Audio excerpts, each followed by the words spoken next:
Welcome to People Matters by Shiluvah. I am your host, Gulani Shilubani, founder and chief solutionist at Shiluvah. For many years, conversations around workplace well-being have focused on physical safety and productivity. And while these remain very important aspects of the workplace, one issue has increasingly moved to the forefront, and that's mental health. In South Africa, men account for the majority of recorded suicides than women. Men's mental health has become the most important and pressing workplace issues in South Africa currently. And to have a conversation around this, we are joined today by our special guest, Dr. Onke Mazibuko. Dr. Onke, welcome to People Matters. Please introduce yourself before we get started. Thank you for having me here. I'm looking forward to this conversation. Yeah. I'm Dr. Onke Mazibuko, but you can call me Onke. Okay. I'm a psychologist. I'm also an author. I write fiction, and now I'm also venturing into nonfiction. I think that's me. All right, awesome. Thank you once again for joining us.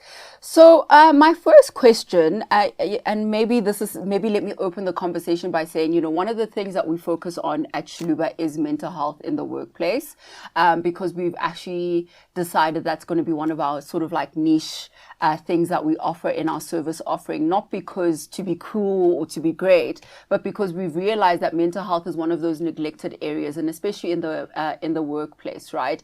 There are a lot of people who are walking in and out of workplaces with undiagnosed mental issues as well. So we thought this would be a very good conversation to have, and especially when it comes to men. In South Africa, we have a saying "Indoda must." Just continue. and with suicide in men being so prevalent, we just thought it would be a good idea to sort of like, yes, focus on mental health, but also, have a conversation around our men, because Anikulumi. Give us the space. That's why I'm grateful for this opportunity. Yeah.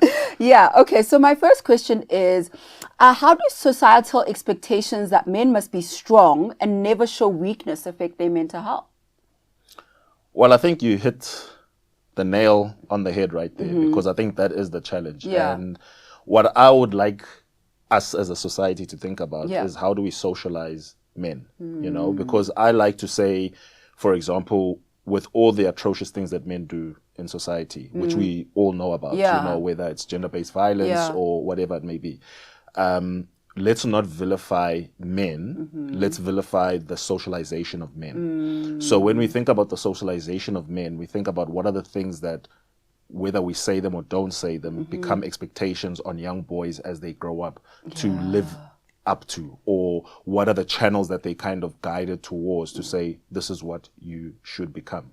So I think in that socialization process, we know the common words that are used to describe manhood. So there is hunter, there is provider, there is strong, there is all these words, which, many men will comfortably identify with that. But I think one important word that's missing from that is nurturer. Oh, wow. And I only as a grown man now have come to kind of understand that, but men are nurturers, but it's not spoken about anyway. Yes. And the importance of it, I think, is that once a man can see themselves as a nurturer, they realize that the very first person they need to nurture is themselves.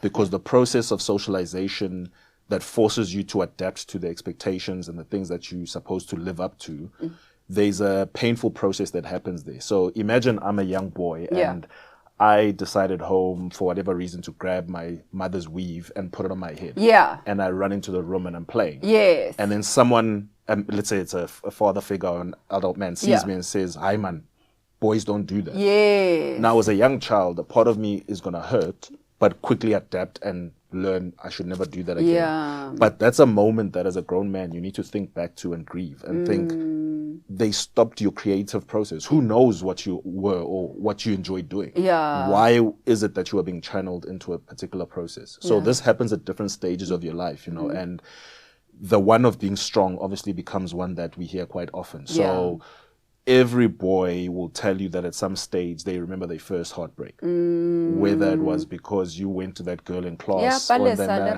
those ones. There's a whole Eastern Cape full of names from where I come from. And that plays a big role in how they then go to see themselves or how they treat the other. Yeah. You know, in the growing up process. And I think once you identify yourself as a nurturer, you realize there's lots of things you haven't grieved from the past. Okay. And then once you are able to grieve those things, then you are able to soften up and say, I can kind of nurture others. I hear you. And I think, you know, one of the most rewarding things that I think any grown man can do is to mentor a young woman that is not your child. Oh, wow. Because I think we live in a society also Yeah. that says it's scary for a strange man to mentor a young woman. Yeah. And so for me, as someone who's worked in an all-girls school, Yes. that was one of the most valuable experiences I ever had. Yeah. And I've also signed myself up like for mentorship programs, you know, like scholarship programs where you find an adult to be with a young child. Yeah. And in those programs, without me choosing, I would be paired with a young lady. Okay. And it was usually the young lady who chose to rather be mentored by a man rather than a woman for whatever reasons. And then you realize just how much you have to offer nurturing a young woman who's not family and that you have no responsible to other than to just show her a different kind of manhood or show her what men could be outside of a personal relationship developing. So I think if we can help men see that nurturing part of themselves, then men would understand that it's okay for me to acknowledge my feelings.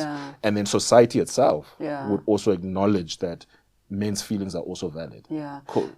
But in the workplace, men show up as strong, as assertive, as confident, and all those things men are actually celebrated for, right? Yes. Whereas women who show up as confident or assertive will be labeled all sorts of other things that we won't talk about. So showing up in that particular regard in the workplace is actually celebrated for men, but they also struggle with that. Yes. So do you think, how then do we carry the nurturing of men from the personal space into the workplace in a manner that is conducive to their mental well-being? Because I don't think you being celebrated for being assertive, strong, confident necessarily means you are those things. There's a lot of wounded inness in men that don't show because they are able to put up a facade and carry on these things in the workplace where they're celebrated. So how then do we nurture and create safe spaces for men to show up like that in the workplace, where the stuff that is celebrated in them in society is actually even celebrated more in the workplace? So I think we need to analyze work itself. Okay. In the sense that, you know, when someone says they want to make a living, what is it that they're trying to do? And in a particular industry or particular company, what were the values that the organization was founded on? Because in a sense, I mean, we can all agree that workplaces were dominated by men for a very long time. So in a sense, the workplace was defined by what it was supposedly what a man is supposed to be. So all those things of being in charge, being assertive, kind of owning your space, knowing exactly what you want to do and being able to manage other people. But the workplace has changed a lot and society has changed a lot through diversity, but also just because of the times that we live in. And I think this is why a lot of workplaces need to look at themselves and what they were founded on and think about, are we still in the same place we were when we were first founded, or have we grown as an organization, not just financially, in the last decade or whatnot, and actually being able to see what are the things that our current employees need. A lot more needs to be done. Now, the question is, you know, how do we encourage, for example, men to show up as nurturers at work? I think like I say, a basic way for me is mentoring. Like when we get into these mentoring relationships, what is the focus of mentoring? Is it just, for example, improving management skills based on the deliverables according to the balance sheet, or, you know, the skills that, if let's say it's a professional place like where lawyers are working, are you mentoring the person to become a better lawyer, or are you mentoring the person to become a better person that is aware of their own emotional state and able to regulate their emotional kind of internal world? One of the best ways also, I think, is feedback. And how people give feedback.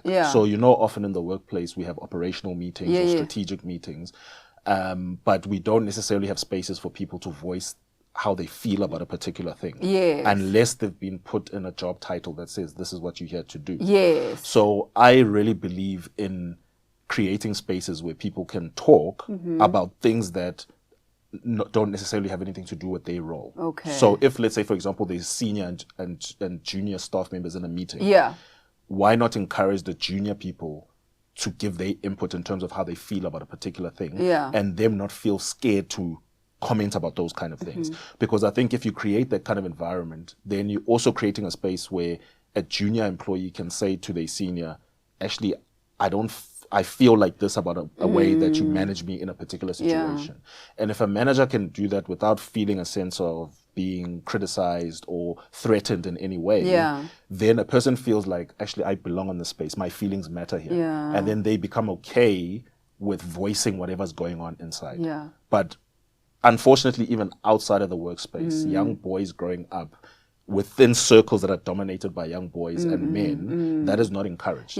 So basically you're talking about creating psychological safety in the workplace, right? But my question is, men don't talk.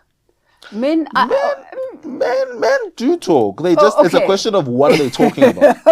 Maybe let me rephrase that. Yes, men do talk, but you guys, and I'm making a gross generalization here, everybody, men in general don't like to talk about what we as women or as society refer to as fluff, right? And fluff is considered feelings. Feelings contribute to one's mental wellness or mental illness or unwellness, if that makes sense. Men are not very comfortable, and I might be wrong, and again, making a gross generalization here is to say that men generally don't want to have those conversations about feelings, especially in the workplace, right? So then how then do we navigate those kinds of conversations?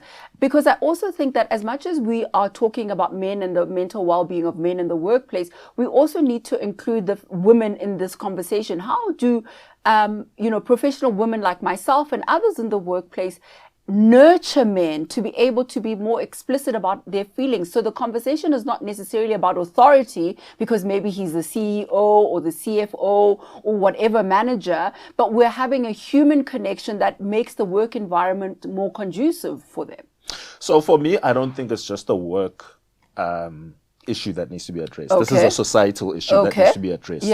Because I think if a young boy sees or is allowed by their own father or the men that are raising him to speak and learn to speak and use their feelings, then that person will show up in the workplace being that kind of person. So I just think in general, even outside of work, men in spaces need to find ways to be able to be vulnerable around each other. So men talk. Like, for example, if I look at my own experiences growing up in all the spaces, I went to an all-boys school. I've been in the culture of weekends, you're watching sports with the guys and, you enjoy those spaces. But one of the things I realized very early about those spaces is that as much as I spend a lot of time there, I'm not really talking about the things that are happening in my life. So I could be having problems at home with my parents. I could have just failed something and an exam or something. And so it's a kind of escapism. I hear you. Because you meet up with the guys, but you're not talking about things that are actually happening. Yes, there might be that one or two close people that you are able to do that with. But even in those spaces, I find that it's hard to be really vulnerable with the other. And again, it's because of these societal expectations. The subliminal messaging of, hey, don't do that. You shouldn't be this way. No, don't do that. Young men don't do that. Boys don't do that. So then you get it ingrained in your head. And when you show up in a space with other men, there's almost like a need to prove to the other men that you're a man. So when you now come with these unmasculine behaviors, you're going to be very quickly ostracized or pushed off to the side. So one, I would say men themselves, there's a lot of work we need to do in acknowledging that this is an issue for us. And because I don't think a lot of men can acknowledge that. I generally don't think men have been given the opportunity to say that, to open up and actually sort of have that door open for them to explore, if that makes sense. And the second part of it is what I put back on the woman. Yes. To say, what are the expectations that women have of men? Because then I think a lot of men find themselves, rightly or wrongly, trapped in these expectations. So if a man interacts with a woman, they're meeting for the first time, whether it's a date, whether it's a colleague or whatever it is, you're going to come with your own preconceived ideas of how I should show up and show this other person that I'm a man. Yes. And then only once you break through the initial, okay, I don't know you or I do know you, then you can get to, am I showing up authentically? Am I truly allowed to express who I am? As a therapist, I see it a lot where, you know, a man will come to me and talk to me about their partner, and they'll tell me about the things that they're not living up to and the disappointment that the partner may feel, whether it's because the person is not providing enough or should be doing more or should have their life kind of more in order. I mean, any man who's been on Tinder will tell you that and I'm probably, this part's probably going to probably need to be deleted. Any man that's been on... It will not, but carry on. Any man that's been on Tinder. I mean, it's a harrowing experience because, number one, obviously you swipe whatever and you like. The woman does the same thing. And then the woman will decide whether the interaction will happen or whatever. Then when you're interacting, the questions that will come through would be like, what's your 5-year plan? You know, and, you know, it feels like a job interview. I hear you. You know, they'll ask, what is your biggest regret and how did you deal with it? And I'm like, I haven't even met this person. What are these questions they're asking? So then that makes you feel as a man that you got to live up to these expectations, because if you don't, well, then you're not succeeding in life and you're not being a man. And then work, I think, represents, you know, work in itself is very masculine. The idea of work and the way it looks. So when a man shows up in that space, you kind of in this race to prove, can I make a lot of money? Can I rise quickly? Can I get people to respect me? Can I feel comfortable and kind of move away from whatever past I'm running away from that made me feel less or more insecure about who I am? You know, so I think work itself creates a need to prove and achieve and rise. But in that space, somehow we have to create conversations to say, yes, but you can talk about how you feel about particular things.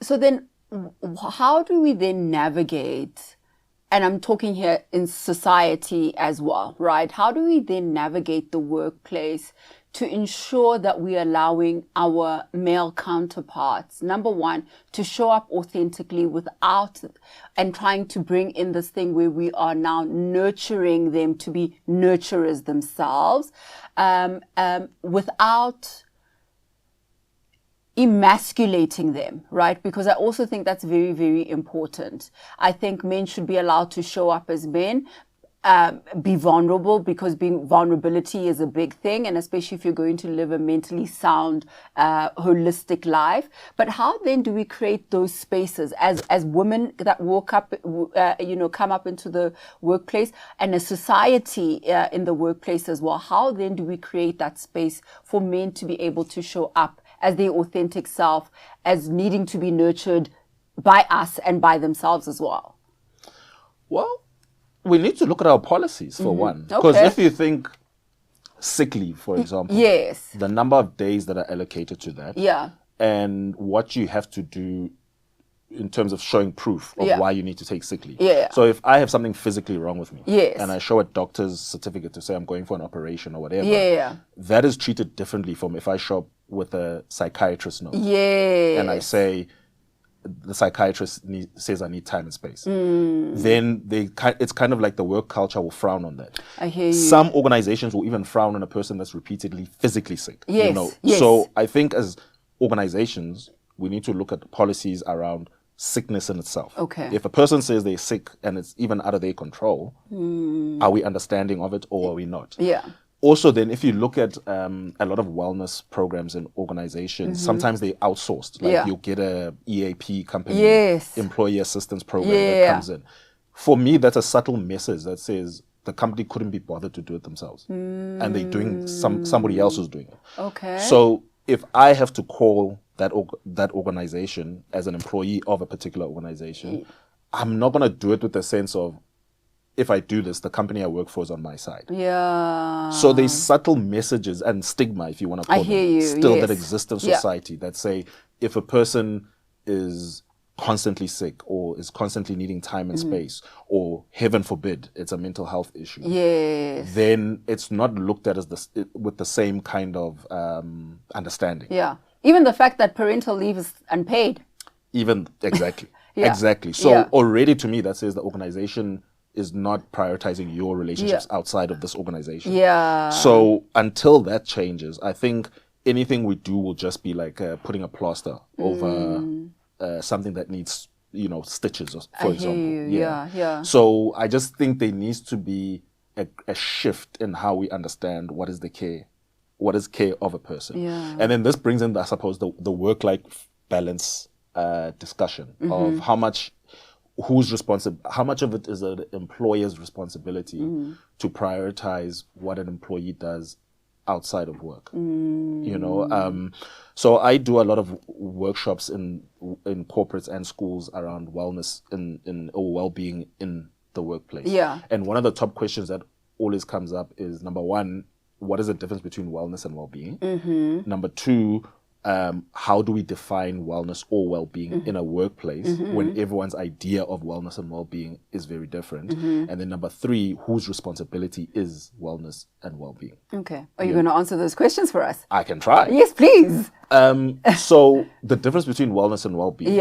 Wellness is basically the strategy. Okay. So wellness are the measurable things that you do to improve how you feel about yourself. Okay. So that would be exercising, that would be eating well, that would be sleeping well, that would be seeking therapy, whatever it may be, because you can count how many of that you do per week or whatever. I hear you.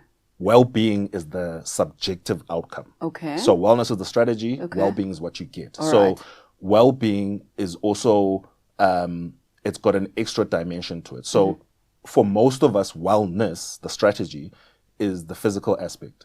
Sleep well, eat well, exercise. You sorted. Done. More and more people are starting to think about the mental aspect. Yes. And sometimes they'll say the emotional aspect, which is why we're here talking about this.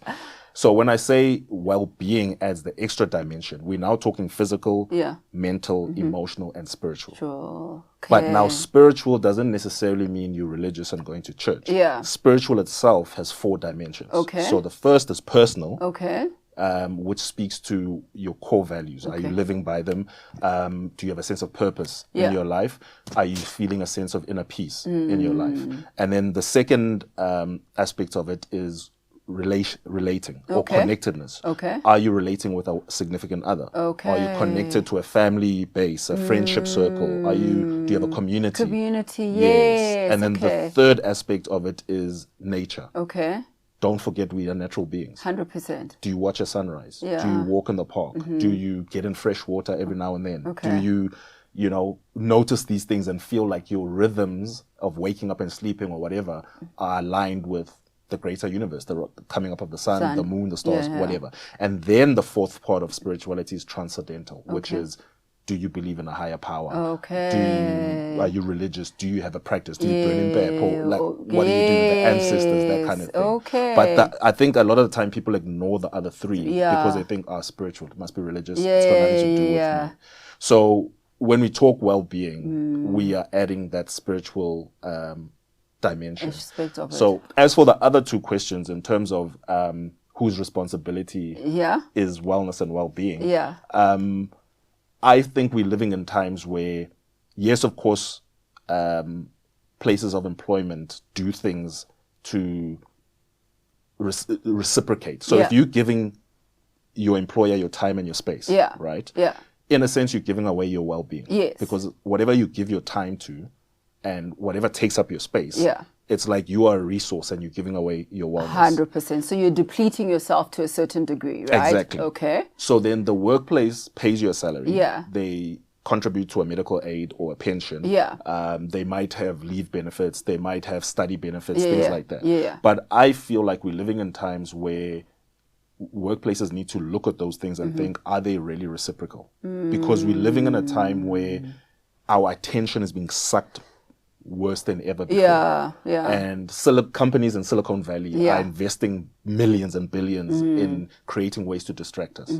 So the more your attention is split and taken up by things, the more your time and space is taken up, the more your wellness is taken away and your well-being. So I feel like workplaces can help people better understand how to balance their time and space and give them more time and space. Okay. Because a person with more time and space is able to recalibrate themselves. I hear you. And with something like workplaces that say we are more focused on output than you actually being bums in seats, as to speak, would that be a way in which workplaces can sort of like try to give back? So instead of you having to show up at a 9 to 5, purely 9 and 5, it's more, we need you to work on this deliverable. Once it's done, it's okay. Would that kind of exchange be something that organizations can do to do that? Absolutely. Yeah. And I think this is one of the lessons we learned from COVID. Yes. That despite everything, working from home shifted a lot of things. Yes. And so once COVID was over and people returned back to the office, that's when workplaces started thinking about hybrid systems. Yeah. And I think like I say, we're living in times where we need to think about how do you get the most out of a person. I hear you. Okay. And the more time and space they have, the more they can recalibrate. Yeah. You know, I think something that people forget from a psychological point of view is that people are self-correcting systems. Okay. So if you hurt your ankle and you go to a doctor, the doctor will say, take time and space, get off the ankle. Unless you're talking to a runner, then we're just going to run anyway, because we never listen to anyone. Well, long distance running is neurotic. Don't get me started on that. But I hear what you're saying. Yeah, but it's the same with psychological processes. Yes. So we all know that better sleep and rest can have great results for your well-being. Perfect. But there are psychological processes that need to recuperate with you awake. Oh, so sleeping is not going to address those things. I hear you. And this is where now boredom comes in. Okay. That we've forgotten how to be bored. Bored, yeah. Because again, if you give your attention to something, you're giving away your time and space, which means you're giving away your well-being. But remember the good old days, I mean, for those of us that grew up in the 80s or born in the 80s and before, when there was no internet, that you had to wait a week for an episode or something. Yes. You know? Yeah. Or you went to the bathroom without a phone. Yes. You know, or you waited for the kettle to boil without watching something else. 100%. Or you ate a meal without reading or staring at something. Because you are a self-correcting system, if you allow yourself to be awake, but your attention is not on anything serious, then you start to recalibrate. I hear you. Creatives and execs will tell you that they factor in boredom into their lives. Because out of boredom comes problem solving, comes creativity. Yeah. And that's what being bored is all about. Like, so sitting in a park and just staring at the water. Nice, nice. So if I'm correct, and if research is correct, we are told that how mental well-being, mental illness shows up in men and how it shows up in women are very, very different, right? So how do we know when our male counterparts might be developing or suffering from a mental illness condition, or when they're just being, you know, assertive, confident, demanding, you know? So what is the difference? Because it's easy. Okay, and this is very subjective, right? I think it's easier for me to identify in my fellow women counterparts because obviously it shows up similar to the way it would show up for me. But how do I identify that in our male counterparts? Where basically, how do I know whether he's just being difficult and when to say, actually, I might need to check in with this individual, something is brewing here? Do you ask them? I ask people, so I have I don't know what to call it, but I have a practice that I practice, which is I ask people how they are. Yeah. And you're not always allowed to tell me that you're fine. Yes. And I also reciprocate that practice by showing up authentically when somebody else asks me how I am. Yes. So I won't always say I'm fine when I'm not fine. Yes. I will say I'm alive. And that's when you know that, hey, life is teka ring here. The week has had hands, as the kids would say. So that's the one practice that I show up authentically. But people are and especially men, are very quick to be like, yeah, I'm good. Yeah. And what you need to do is sort of like dig a little bit deeper with you guys. Yeah. So I would lead with that presumption, which I think might be behind the question that you asked. That don't assume a person is okay. Yeah. And a person is fine. If they haven't told you what are the things that they're dealing with, then assume that they can't be all right. Because all of us are dealing with lots of things. Yeah. So any way like you are doing that can create a culture where you go deeper and you allow the person to understand that when you're asking these questions, you're asking for something beyond that.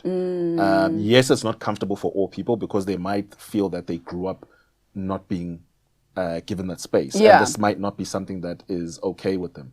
In terms of identifying how the person might need help, I mean, the signs could show either through their physical appearance, or if you're looking at how consistent or inconsistent they are. So if you've known them to be a particular way, and you're now noticing inconsistencies, but they're not talking, then I think it's a good time to let them know that you're aware of the inconsistencies. And if they don't want to talk to you, then they are male psychologists, if they feel comfortable speaking to them. So I think consistencies, appearance of how a person looks, just seeing those subtle changes in a person, making them aware that yes, you may have it together, but we can see the difference. I believe being quiet and keeping things to yourself is not necessarily always a sign of strength. I completely agree with you. I completely agree with you. However, men are socialized in that particular way. Yes. And therein lies the problem. So, and I would say, again, if we notice this, we need to look at the socializing practices and look at how society has these expectations and start working on those so that individual men in their small corners can see that, okay, if I start to change, the environment around me will receive me in a different way. So one of the things, and this doesn't only happen in the workplace, it happens in society in different, men will always say, you know, it's difficult to be vulnerable. It's difficult to show up as my authentic self because, number one, if I'm vulnerable, somebody's going to weaponize my vulnerability, right? Or be it a significant partner, be it a family member, be it somebody at work. How do we navigate that difficulty? Because I don't think men are wrong. I think, you know, and women, you'll forgive me, but to be completely honest, sometimes we do take advantage and weaponize the vulnerability of our male counterparts. How do we change that narrative? How do we show up for men in a way that is conducive? So this is where I say we all have to look at ourselves individually. Because in personal relationships, and I can speak from personal experience, also from dealing with male clients who are telling me these very stories. That when they start to show their partner that they're vulnerable, the partner doesn't receive it well. This is why I feel any intervention we do to help men shouldn't just focus exclusively on men. To say, men, we want you to be more vulnerable. The question is, women, are we allowing men to be vulnerable? Because when men suddenly start being vulnerable, are we going to call them less masculine, or are we going to have problems? So I think there's lessons for all of us to learn in this. I mean, in one-on-one therapy, if this is a persisting problem where I'm seeing a man, sometimes it helps to bring the partner in and we talk about these things if the man is not able to go home and speak to their partner. But there's a lot of educating we need to do for everyone, not just the men themselves, to help them feel more vulnerable in those spaces. I mean, I know nowadays there's a lot of conversations about you know, we're leaving boys behind because there's so much focus on young girls. And then the backlash will come through that, look at the mess that, you know, men are creating, you know, and look how disadvantaged young girls have been, which is all correct. But I personally feel that if we're trying to solve a problem by exclusively focusing on one side, we're going to leave the others behind. And that becomes a problem. So there has to be and again, it comes back to the thing I said, that boys are not the problem. Masculinity is a problem. The way we socialize boys into becoming men is a problem. And that we need to change. But we can't say, if you're born a boy, you're a problem. You know, because of your DNA and biologically. Because then that creates the wrong message. You know, so there has to be a balance, like where we all moving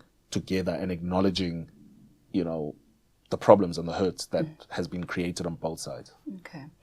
And what practical steps, I know we've spoken about things like policies around, you know, parental leave, around wellness, around general leave.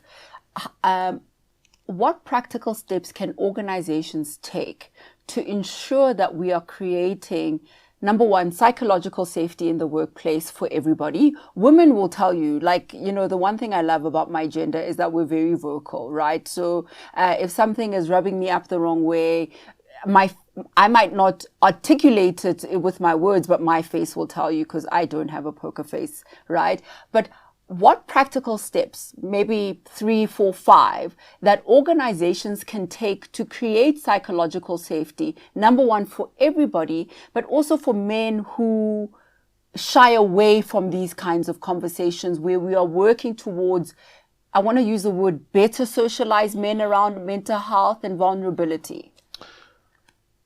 What comes to my mind now is something that's actually happening in schools. Okay. So after COVID, 2020, after the George Floyd and Black Lives Matter movement that happened, what happened in a lot of girls' private schools in South Africa was that old girls came out of the woodwork to say, we went through experiences of racism. I'm thinking of a particular lady that I'm not going to mention, but yes, I completely agree. And in a lot of these schools, the schools decided to hire people as directors of transformation, diversity, and inclusion, and set up committees and really figure out what are the young black girls saying in these schools. And one of the things that I've seen in a number of schools, but I'm going to speak to this place where I was at, was something called DMC, which is Deep Meaningful Conversations.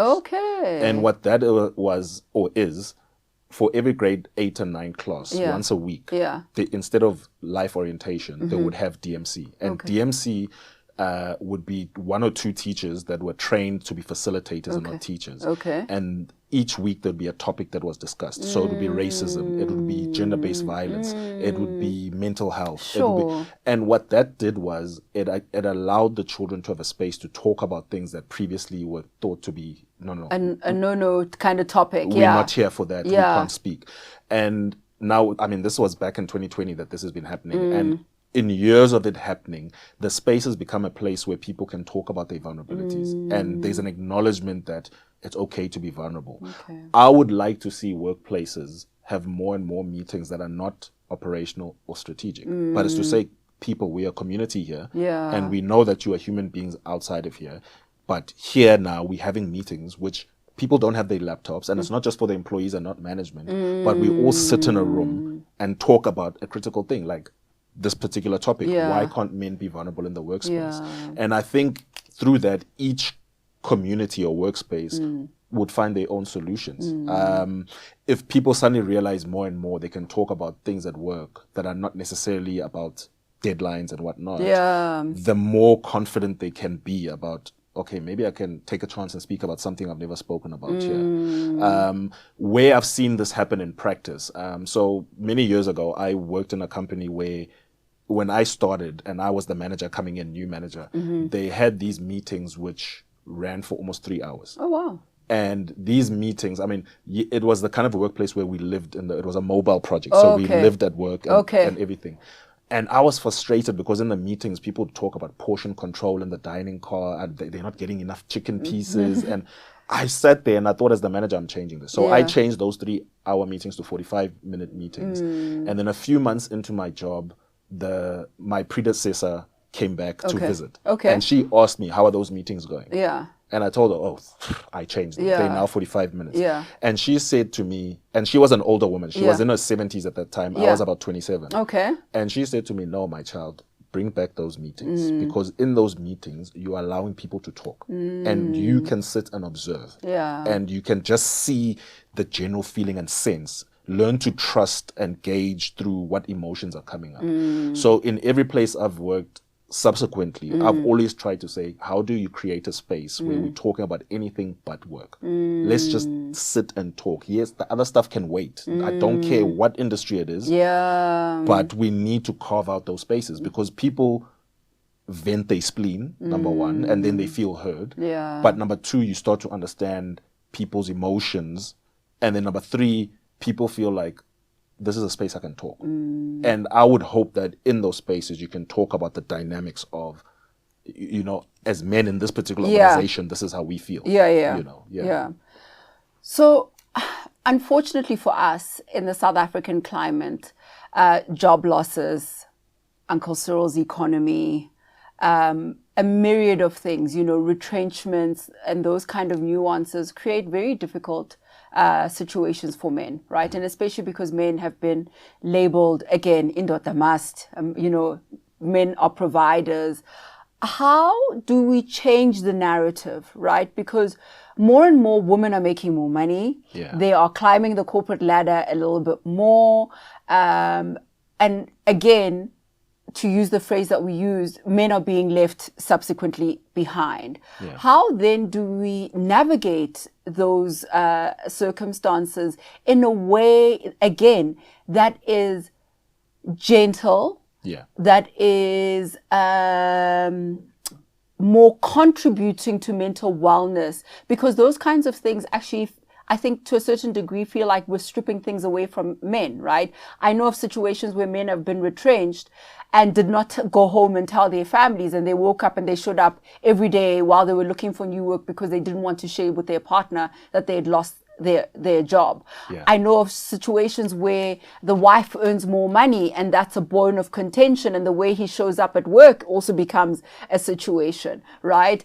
People are dealing with a lot financially, right? I was actually complaining at home to say, guys, I think we should, wrap it down to 1 meal a day.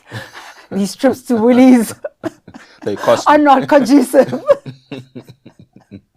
And that just speaks to the economic climate that we are in, right? How do we navigate those conversations, and particularly with men? And again, I go back to, because women, if anything happens to me at work, guys, or anywhere in my life, my friends know about it within like a split second because I'm going to tell them. But men, you guys sit and you brew. How do we navigate those realities of life? And especially in a society where indoda must, men must provide. I was even listening to a conversation on the radio today where people were saying, don't date if you don't have money, and especially as a man. But it's okay to date if you don't have money because when you're a woman. So how do we navigate those kinds of realities in a way that allows men to show up authentically, but also not damage them? So, as much as, for much of this conversation, I've been speaking about the societal things that create the expectations and then put pressure on men individually to show up in a certain way. Yeah. I think at this part, this is where I would speak directly to individual men and say, this is where I feel, by the man that's affected by these things, you need to decide how representative other men or masculinity is of you. So, for example, I don't like it hearing conversations like, statements such as all men are trash, even though I recognize that some men have done things which are really trashy, right? Yes. But I feel like the terrible thing about that statement is that it then doesn't allow the men who are trying to be different to feel like they're an ally to women. Because as soon as they hear all men are trash, they think then my efforts are not being recognized. Yes. And I feel the only way we ever gonna overcome gender imbalances and things like that is by allowing those men that feel that they want to be part of the movement, having done wrong things to women themselves, but allowing them to be part of the conversation. And so I think in every man's journey, there comes a point where you hear the things that other men do and say, and you have to decide for yourself, are they representative of me or not? And if they're not, then don't be afraid to live differently, or to, if it means speak up, you can speak up, but don't be afraid to do things differently. And so if you have been affected, for example, by retrenched and now you're relying on a wife or a partner, a female partner who's earning way more than you, you're going to need to work on that sense of shame. You're going to need to understand from your personal journey, why is this such a problem? Yeah, sure. And not expect someone to do that work for you. Because I think it would be a lot to expect society to help you with that ego smash. Yes, ideally, if society is fixing all these things, that would be the best way. But I think a lot of it falls on each man to say, am I being represented well in this version of manhood? If not, then I need to find myself again. And I need to start, healing that and working on it on myself and not expecting the outside world to validate me in this sense of manhood anymore. And yeah, this is where the work falls on the individual. Hard as it is. Hard as it is. Yes. Oh my goodness. Dr. Onke, thank you so much for joining us for this conversation. I have learned a lot. I hope that our audience has learned a lot themselves as well, and that they found value in the conversation that we have. But before we close off, I want you to tell us a little bit about your books and your authoring journey. Also on if people are looking for you and they want, you know, to take part in your workshops, how do they get hold of you and those kinds of things? Okay. Well, if people are looking for me, they can check me out on my website, on my social media handles, Dr. Onke Mazibuko. Okay. So in my writing journey, I see it as therapeutic, strangely enough. Okay. Psychology and writing. Yeah. Not that it's not only is it therapeutic for me, but that's where my emotions get channeled. So all these things I was talking about, the times in my life where I feel there were hurts that happened, but I couldn't speak about. Yeah. Those are the things I like to write about. Nice. So my first book, the second verse, is about a young teenage boy going to an all-boys school, grade 11. Yeah. It follows him through grade 11 and grade 12. So it's a coming-of-age story. Oh, so nice. he's going to this Western all-boys school, but and Funuga so he's, you know, he's trying to understand being a man through the Xhosa lens and being a man through the Western side. I hear you. And then on top of it, it's set in the 90s. Okay. He's suffering from mental health. Okay. His father's an alcoholic, so he doesn't have great role models. So it deals with family dynamics and how does a teenage boy dealing with mental health figure out who he is and how he must show up in the world. Nice. So some of these things we've been talking about, the pressures that a teenage boy would be thinking about. Yeah. And then, of course, he falls in love with the wrong kind of girl. And it's about how does he find himself in that. And then the second one, Canary, it was part of my PhD in creative writing. Okay. So I had to do a thesis and then write the novel as well. So the novel is about a whistleblower working in a state-owned company. Okay. And he obviously discovers something that this corruption that's been happening, and he must decide, must he do something about it? Oh, no. It also explores psychological themes. Okay. Because being a whistleblower, as we know in this country, is not good for your health. No, or your life. Or never mind health. You staying alive, okay? Exactly. Yeah.